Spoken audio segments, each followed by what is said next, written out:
Gracias. La primera pregunta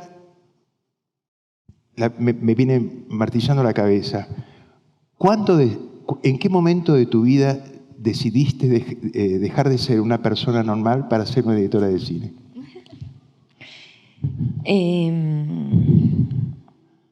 No sé. Me parece que nunca quise ser una directora, porque ni sabía qué era ser una directora.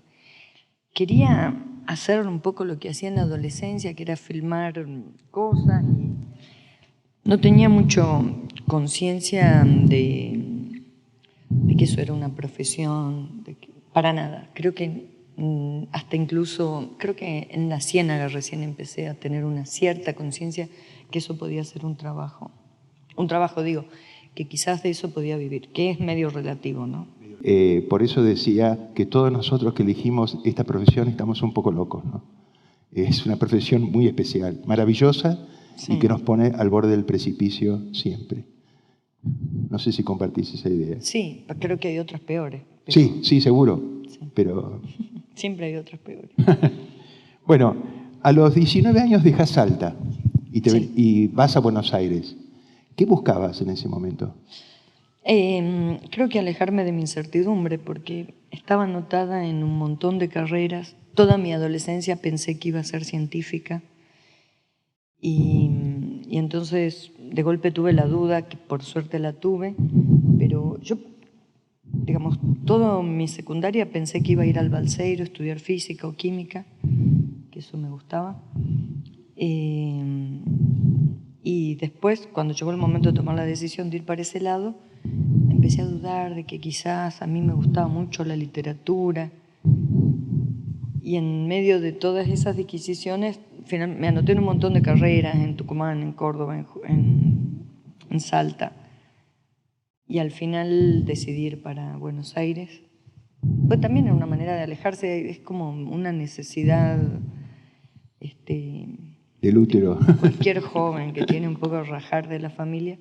Y entonces me anoté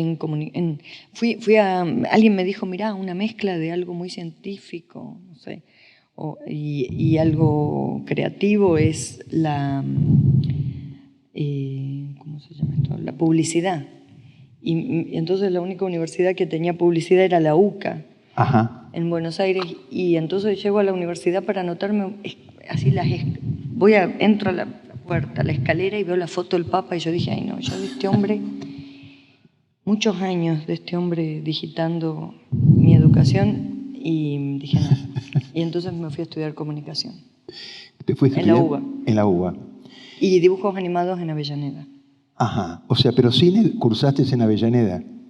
¿Cómo? No, hice 2 años de dibujos animados, después entré a lo que ahora sería el ENERC en Buenos Aires, pero era el 89, hiperinflación un poco como ahora.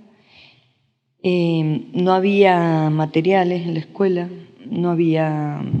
Justo encima era la transición, que ya empezaba, estaba el Umatic, que era como el comienzo del video, y no había recursos para hacer cine analógico. Mira, en el 89 ya no había recursos.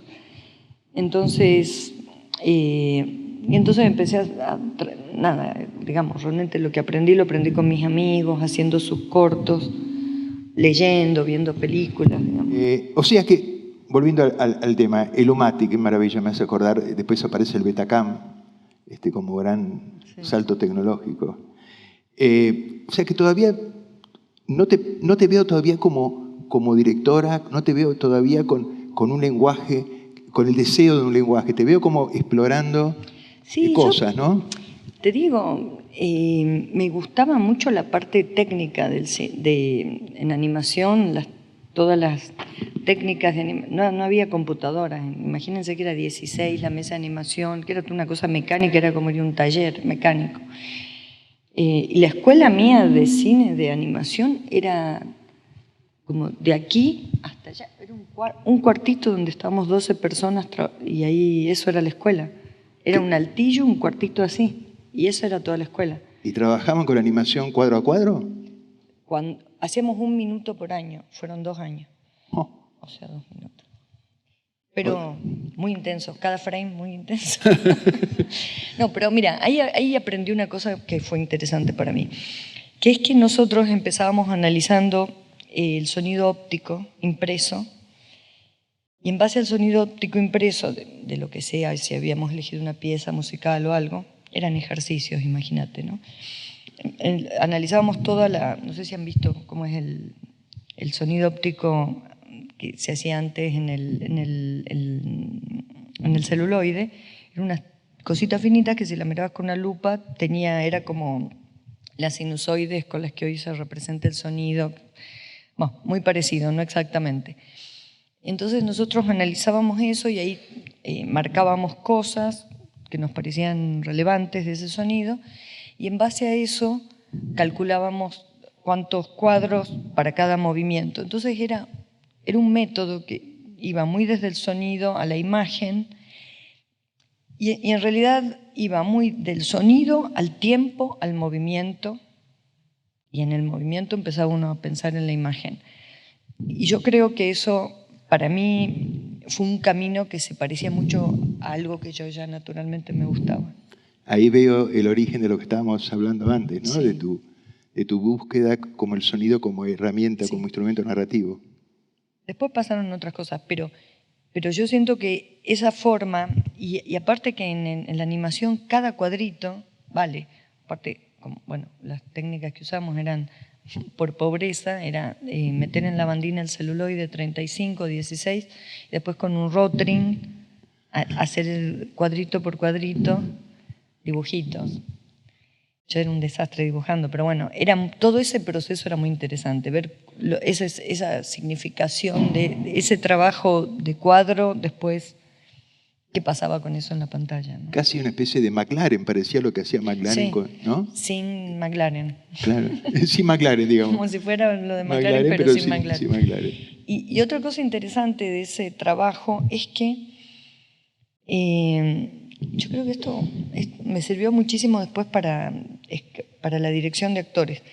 En animación, el movimiento era el carácter de los personajes.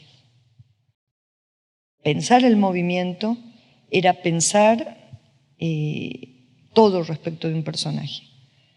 En la escuela de animación no pensábamos el perfil psicológico. Quizás también porque nunca llegábamos más que a hacer una caminata.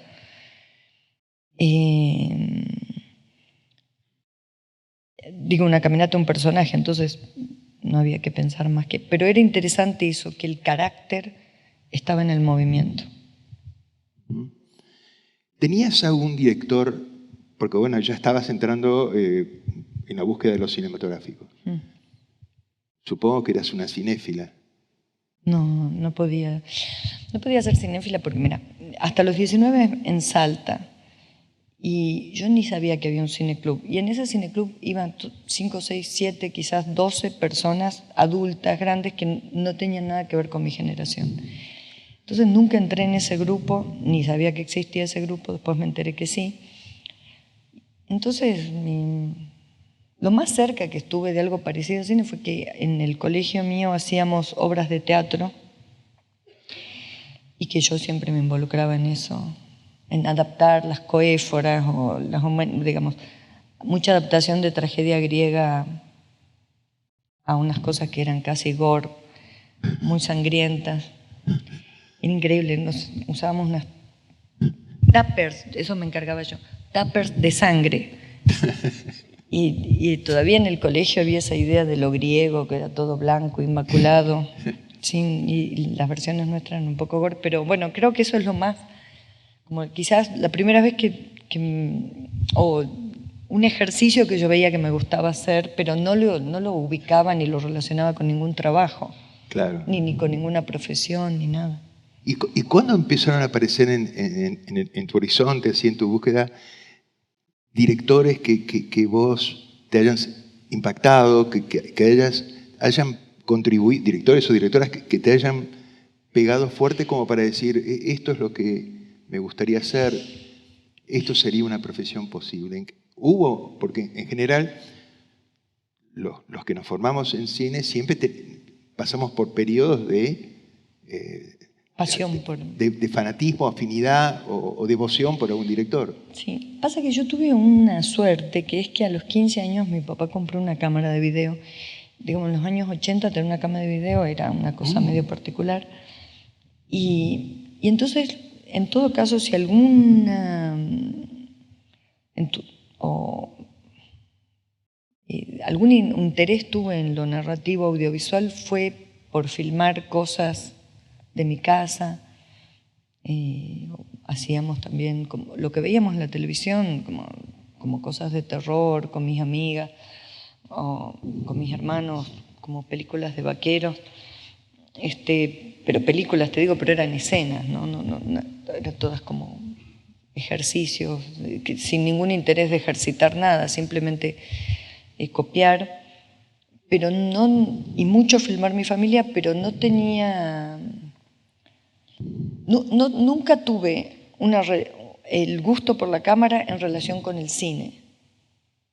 Usar yo la cámara en relación con el cine que había. Como eso me fui dando cuenta muy tardíamente. A los 16 me enteré que detrás de que una película era como un libro, que había un autor.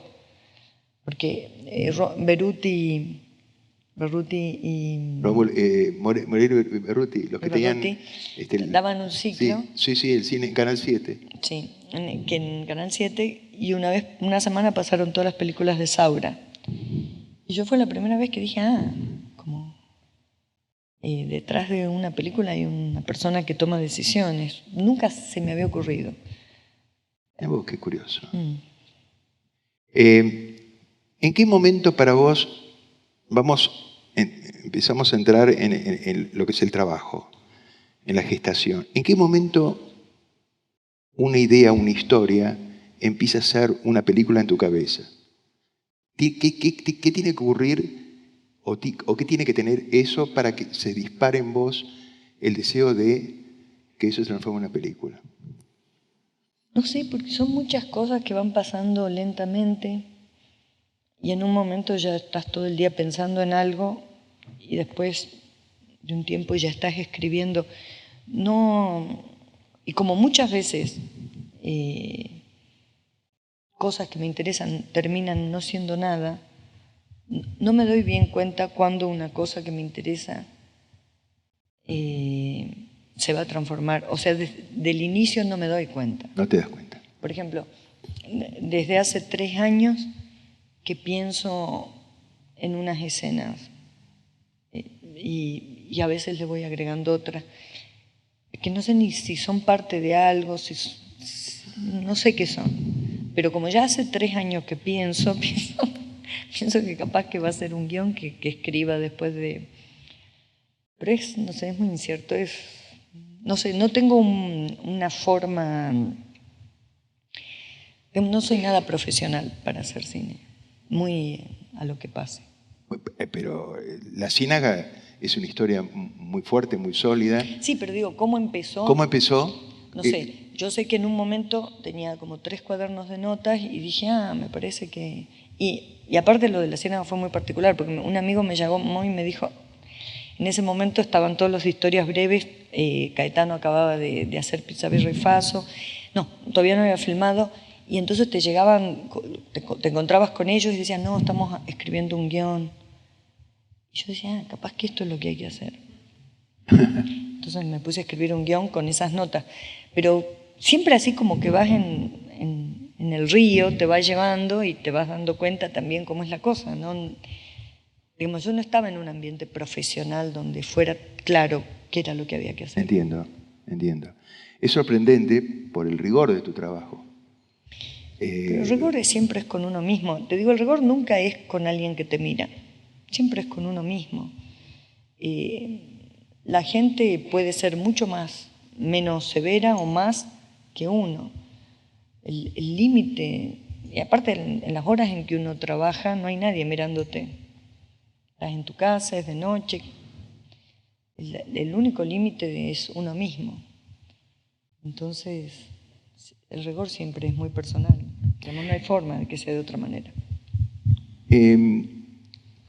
Hay directores que se aferran, bueno, de la idea, se gesta el guión, ¿no? El desarrollo del guión, cuando ya tienen una idea ya más del rodaje, de un desarrollo secuencial, etc. ¿Cómo funciona a vos eso?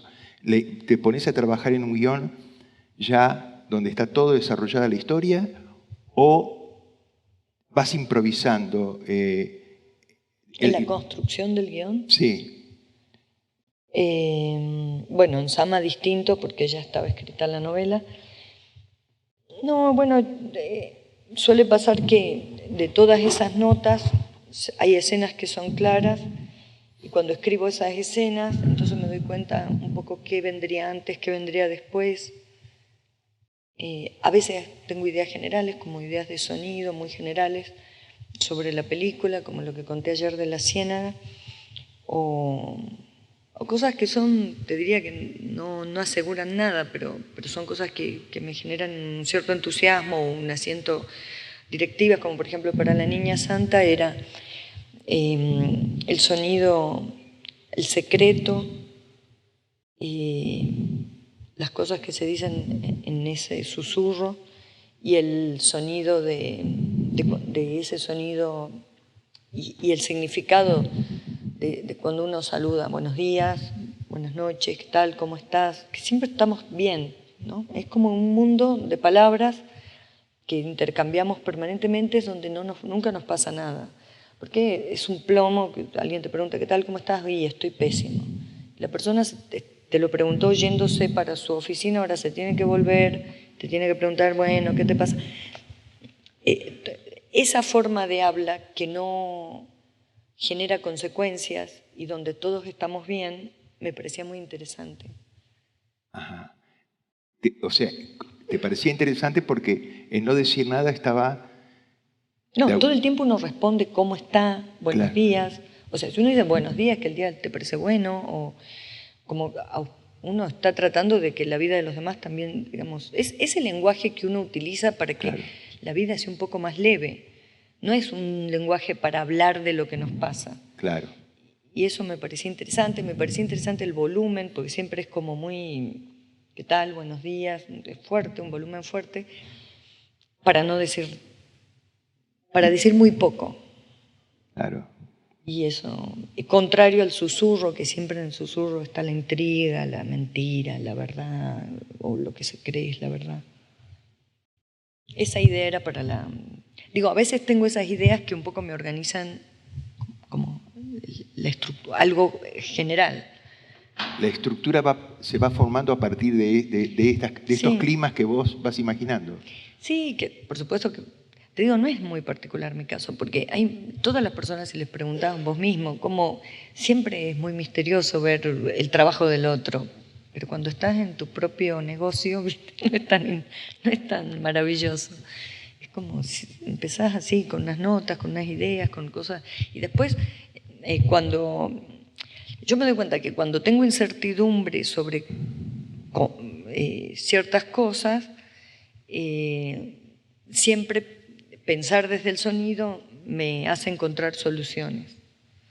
Entonces, por eso le doy tanta importancia, pero además porque, digamos, para mí ha sido un sistema de generar una alteridad mínima de pensamiento para oponerme a mi propia educación, que es como la de cualquiera, muy visual, muy... Así que... En algún, según tengo entendido, declaraste en determinado momento que tu trabajo en las locaciones lo haces improvisando sobre la locación. Si no sos una persona que va Sí. a plan. No, de las locaciones tengo millones de fotos y a veces me quedo horas y horas para ver cómo evoluciona la luz o cómo suena ese lugar. Pero lo que no hago es dibujar. ¿Qué exactamente? Tenés que un poco haber tomado decisiones, pero sobre todo si tenés que sacar un cuadro, poner otro y decir qué muebles va a haber en ese lugar, no podés ir a decir, llego a una locación con un camión de muebles y la inspiración ahí digo, allá ese cuadro eso es imposible en el cine. Digo, imposible con los presupuestos que nosotros tenemos. Así que no, yo conozco muchísimo las locaciones y saco muchísimas fotos, y el trabajo ese previo de locación y el de casting me importa mucho, digamos, para mí es como escribir el guión. Lo que no hago es el story La historia. No crees en la historia, digamos.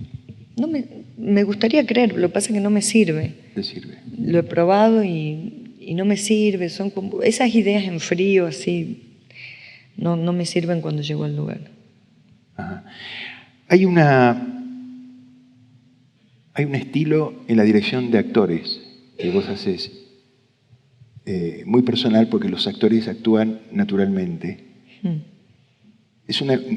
Y esa naturalidad esconde otra cosa, es decir, todos los personajes de tus películas trabajan a dos niveles: el de la conversación, que decís vos, de que no se dice nada realmente, se oculta, y los personajes viven esas situaciones con mucha naturalidad. Son muy pocos los momentos en que hay estallidos, donde hay rupturas, hay como una tonalidad en los personajes. ¿Cómo lográs eso? ¿Cómo trabajás con los actores en improvisación, en marcaciones puntuales? ¿Vos tenés un esquema claro o depende del actor? Sí, depende un poco del actor, porque yo no tengo una formación en dirección de actores como para haber inventado yo un método. Entonces lo que hago es, en cambio los actores, sobre todo los profesionales, sí han hecho un camino de ciertos entrenamientos y ya tienen ellos una manera de cómo les gusta pensar, que a veces no tiene nada que ver con lo que yo pienso. Pero entonces elijo los actores con los que puedo hablar, aunque tengan un sistema de trabajo que yo no comparto o no conozco, pero que sí puedo hablar. Para mí el cine es eso, es poder conversar con la gente, conversar con el director de fotografía, es conversar. Y con los actores especialmente, conversar. Y como de los personajes yo no hago el perfil psicológico no hago eso porque no puedo hacer eso ni de la persona con la que vivo.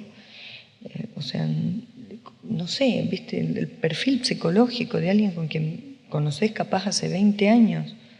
De mi mamá no puedo hacer el perfil psicológico de mi papá.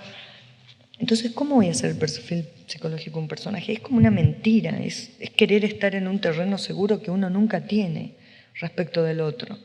Entonces, hay que encontrar maneras de escribir sin saber el misterio del otro, sin saber completamente lo que le pasa al personaje sobre el que uno está escribiendo. Porque si uno sabe todo, pienso, nunca me ha pasado, pero pienso que vas al set y no tenés ni ganas de filmar, porque ya sabes todo. Entonces, ¿qué vas a hacer? Aburrirte. Entonces, a mí me gusta cuando miro por la cámara querer saber algo. Ajá. Si todo se lo dije yo, no voy a saber nada más que lo que... Entonces, eso, hay que encontrar una forma de trabajar donde aparezca el misterio, porque aparte con la contradicción de que lo que yo hago es totalmente falso. Todas las palabras están escritas, todo está planeado, todos los movimientos, hay cero improvisación en las películas. Cero. Es muy importante lo que estás diciendo. Sí. Me refiero, porque da un estilo y un método de trabajo que yo justamente quería que contaras. Cero improvisación. Cero improvisación, porque hay gente que piensa que la improvisación es la libertad. Y la improvisación no necesariamente es la libertad. A veces es simplemente la flojera o la trasnochada del día anterior que hace que uno llegue y tenga que improvisar. A mí lo que yo hago es un artificio. Yo construyo una película, es un artificio, es todo mentira, eso me encanta, nadie tiene que sufrir, ninguna película merece que nadie sufra nada, ningún actor hay que gritarle ni hacerle poner los pies en hielo para que tenga cara de algo, o como eso que decía Marlon Brando, que alguien, o ser humillado, que hay directores que dicen, no, fulano, Para actuar necesita tener un conflicto con alguien o sentirse humillado. A mí esas ideas me parecen un espanto y una estupidez. Lo interesante del cine es que es todo mentira. La sangre es mentira, la gente no se muere, es todo mentira. Entonces, en ese artificio todo construido, todo donde uno decide todo, ¿cómo aparece lo impensado, lo inaudito? Y bueno, ese es el secreto. Cómo en medio, cuando llegás a un lugar que todo está pintado del color que vos querías, en general pasa eso, los muebles son los que vos elegiste ya en las fotos, los viste en el depósito, están los actores con los que vos ya hablaste, están los textos que vos escribiste, digamos, ¿qué esperás que va a pasar ahí? Y para mí eso es el cine. Es en medio de todo eso que pensaste, estás buscando algo que no sabes qué es, que intuís quizás y que en la mayor parte de las escenas fracasás, porque es muy difícil. Es ese chispazo de lo que hablábamos ayer, donde percibís que la realidad es una construcción, de una manera fuerte. Porque cuando uno... esos son los segundos en una película que te empoderan. Ay, me enferma decir la palabra empoderan. Que te moviliza, sí, creo que es la primera vez en mi vida que digo en público esa palabra, pido disculpas. No, que te dan, que te vuelven a hacer, te vuelven a dar las riendas del destino, ¿no? Ese momento donde vos decís, las cosas podrían ser de otra manera. Y es cuando un humano, que es un gusano, que se arrastra por la superficie de este planeta, decís, esto podría ser de otra manera. Eso. Pero esos son chispazos. Yo a veces, muchas veces, termina la película, la termino de hacer y digo, no pasó, y estoy con la ciénaga un mes viendo HBO, en un momento en que HBO era un desastre, comiendo en la cama viendo HBO porque no tenía fuerzas para salir de la cama. Digamos, porque también estaba muy pegada, bueno, después aprendí que después pasa. Y después veo las películas y a veces pienso, pasó muy poco, o no pasó, o casi pasa. Digamos, es muy difícil terminar una película y tener una sensación de, lo logré. Bueno, pero esta confesión tuya, primero deja claro la honestidad tuya de trabajo. Sí. Dudar es un síntoma de talento para mí. El artista que no duda es un necio. Y eso habla bien de vos, porque... Sí, habla bien, pero también, te digo, también sería sano darse cuenta. Pero no todos se dan cuenta. Por eso hay bodrios como los que se exhiben. Sí, yo tampoco. Nada, es eso. También sí, creo que es tan difícil que suceda. A veces, volví a ver, yo tuve cuántos años, 10 años después, no. 7 años después volví a ver La Ciénaga, La Mujer sin Cabeza, en Salta. Y pensé, sí, creo que en una parte pasó. Para mí, no sé, para el espectador. Y entonces también es el tiempo.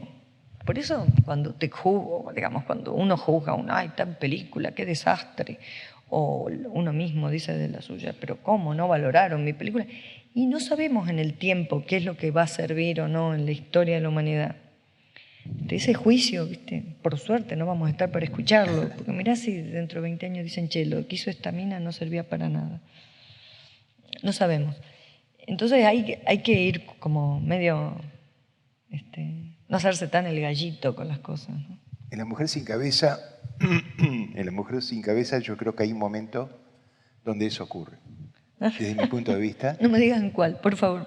No sea que no sea en el que yo creo. ¿No te lo digo? No. ¿No? Bueno, decímelo.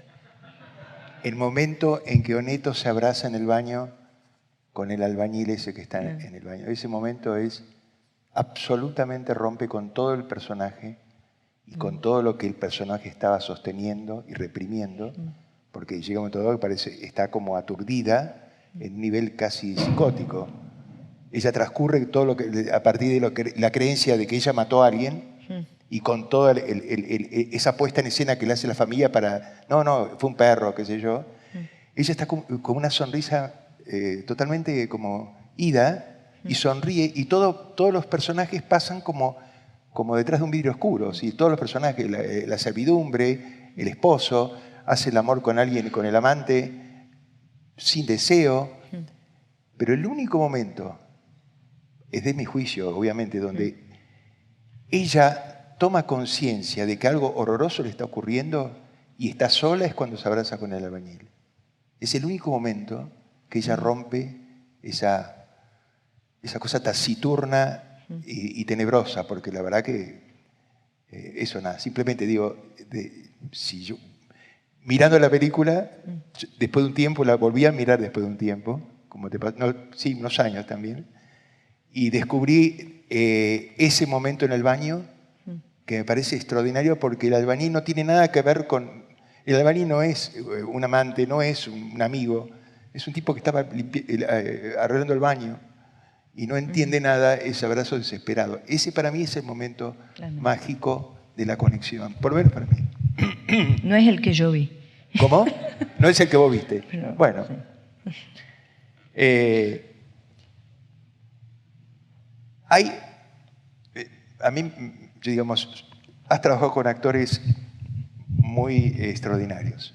Y yo creo que la fiesta que se produce, a mí como los quiero, la fiesta que produce con Graciela Borges y Martina Gemiana de Ciénaga es algo extraordinario. Y yo creo que es uno de los elementos más fuertes de la película. Esa película es extraordinaria, entre otras cosas, porque tenés dos actores tan portentosos que ellos mismos en la escena iluminan lo que vos estás contando. Me gustaría que cuentes cómo fue la experiencia de trabajar con estos dos personajes únicos. Voy a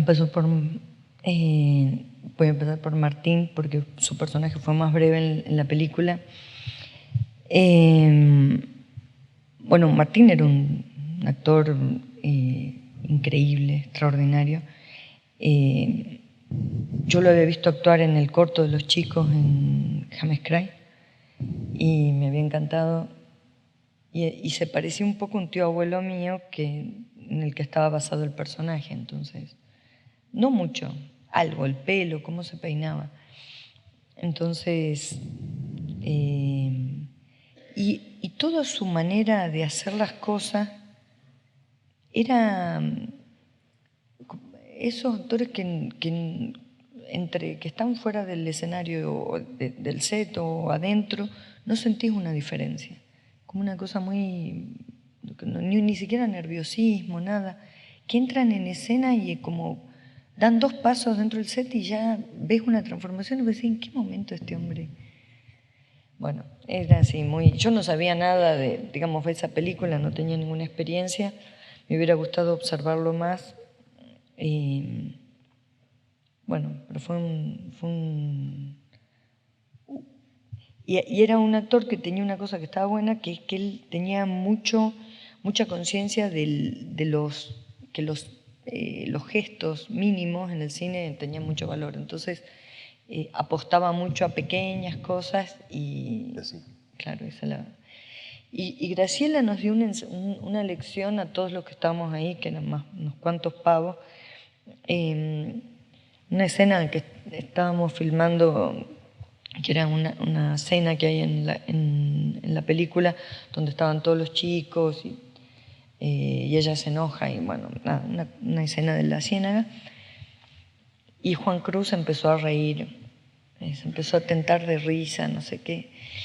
Y un poco todos nos tentamos, yo me tenté también, y Graciela se indignó y se fue.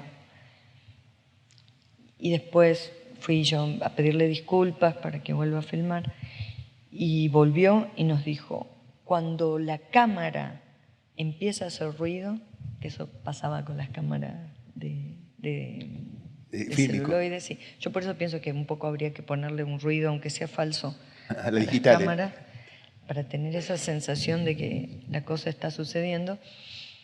Dice, cuando suena ese ruido, todo lo que vinimos a hacer se va por un agujero minúsculo de la cámara. Si lo hacemos mal, todo lo que vinimos a hacer se va a perder. Y yo te juro que cada vez que escucho ahí en ese rodaje y en los 2 siguientes, me quedó grabado eso. Totalmente, ¿qué te parece? Además Sí. es una sabiduría. Sí, era como ese vórtice donde si estás paveando, te la perdés. Por eso no entiendo mucho los directores que tienen romances durante el rodaje. Es difícil eso. ¿Por qué? Hace? Y sobre todo los directores que tienen romances con las actrices. ¿Y por qué no podés estar tan desconcentrado? No sé cómo hacen. Capaz que eso los concentra, no sé. Pero es cierto que es poco profesional y no es la aconsejable en absoluto. no sé si es poco profesional, pero digo, es difícil de llevar a cabo esa hazaña. Porque es muy difícil trabajar con alguien con el cual tenés un vínculo afectivo y no podés trabajar con la severidad o con el rigor que tiene trabajar de repente. Ahí radica pienso yo, no sé.